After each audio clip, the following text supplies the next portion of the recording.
తెలంగాణకు సంబంధించిన current affairs ఏం అడుగుతారు?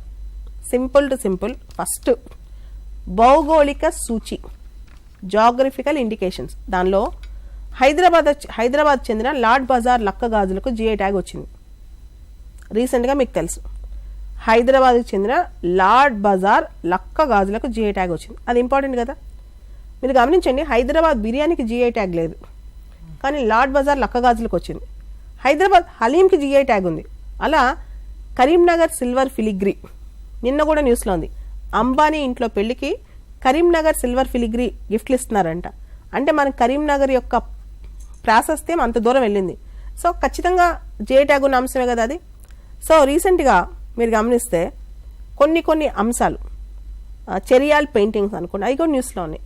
ఇవన్నీ కూడా తెలంగాణకు చెందిన జిఐ ట్యాగ్ అంతా నీట్గా రాసుకుని ఓ పక్క రాసుకుని వాటి గురించి చదవటం ఒకటి. రెండు, మొన్నటికి మొన్న సిద్దిపేట దగ్గర పురాతన నాణ్యాలు దొరికాయి, కాయిన్స్ దొరికాయి. అంతెందుకు ఫణిగిరి ఎందుకు వార్తల్లో ఉంది?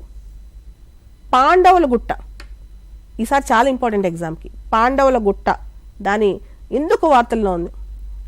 అలానే రామప్ప టెంపుల్, ప్రపంచమే రామప్ప టెంపుల్ గుర్తించింది. మనం దానిలో ఎగ్జాంపుల్ ఫ్లోటింగ్ బ్రిక్ టెక్నాలజీ అంటే ఏంటి? ఫ్లోటింగ్ బ్రిక్ టెక్నాలజీ అంటే ఏంటి? తెలుగులో ఎగ్జాక్ట్ ట్రాన్స్లేషన్ నాకు తెలియదు, కానీ తేలియాడే బ్రిక్స్, ఇటుకలు, ఆ టెక్నాలజీతో అక్కడ కట్టారు. అసలు కంప్లీట్గా రామప్ప టెంపుల్ గురించి మనం చదవాలి. ఇప్పుడు ఈరోజు తెలంగాణ ఆవిర్భావ దినోత్సవం 10 సంవత్సరాలైంది. జయ జయ హే తెలంగాణ అందశ్రీ.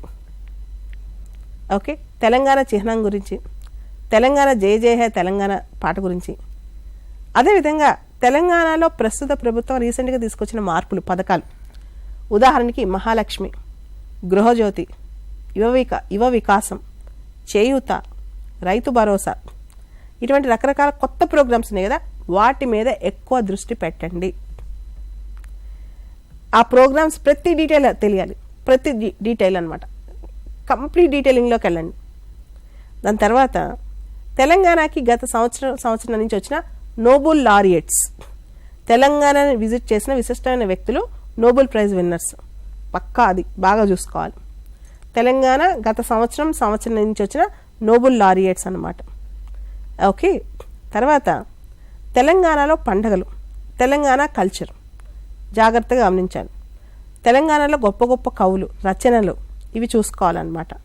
ఇవి మనకు చాలా ఇంపార్టెంట్. ముఖ్యంగా ప్రస్తుత ప్రభుత్వం అంటే డిసెంబర్ నుంచి ఈ జూన్ వరకు అమలు చేస్తున్న రకరకాల స్కీమ్స్, పథకాలు, ఆ అమలు విధానము మొత్తం లిస్ట్ అవుట్ చేసుకోండి. వాటి మీద ప్రశ్నలు ఎక్కువ వచ్చే అవకాశం ఉంటుంది అనమాట. ఎప్పుడైనా సరే ప్రస్తుత ప్రభుత్వం ఇంప్లిమెంట్ చేసిన దాని మీద మనం ఎక్కువ ఫోకస్ పెట్టాలి. అంటే పాత ప్రభుత్వం చదవద్దని కాదు, కానీ ప్రస్తుత ప్రభుత్వం చాలా ఇంపార్టెంట్ అనమాట. Okay, so that is crucial.